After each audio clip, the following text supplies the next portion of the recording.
a little bit about activity management. So, our big rule of thumb is if it's not in the management system, it didn't happen, it didn't exist. And we recommend your agency embrace the same philosophy. Once everything's in there with log notes, you can run quick reports to determine what people are doing every day. Many in management systems have action codes or activity codes to allow us to categorize quickly what's happening. There's a couple that we want to address that can often bog people down. One, any type of payment or billing. Why this is so critical is that we want to encourage people as much as possible to get on EFT or pay in full strategies. One, for the discount, but two, for the reduction and hassle that you guys have. When people are in EFT or pay in full, we increasingly improve that opportunity. Another one that's really important is remarketing. Unfortunately, in many agencies, we do what we call the auto reshop, which means we see the rate has increased, we shop it, and then call the client. We know statistically that that has a very low hit ratio and a low callback ratio.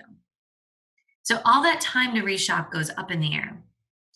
Our strategy and recommendation is always to call the client, get the updates, and then feel out if a reshop has to happen. You have far more engagement and buy-in and far less time wasted. In addition, when you get that rate, the client's also getting it right around the same time. Reshop can take a few days depending on what's going on in the agency, and that person may start looking around without engaging with you. The fastest, most effective way to handle it is to get to them first and then minimize your reshopping. Lastly, we really want to embrace first call resolution. So many agencies, against our recommendation, use phone call in, phone call out, email in, email out. This doesn't really tell us what's happening, which is why we struggle with it. What we want to do is, if you are using that, is to get to first call resolution so we can see a reduction in those people calling in and emailing in. We reduce the back and forth, which increases productivity.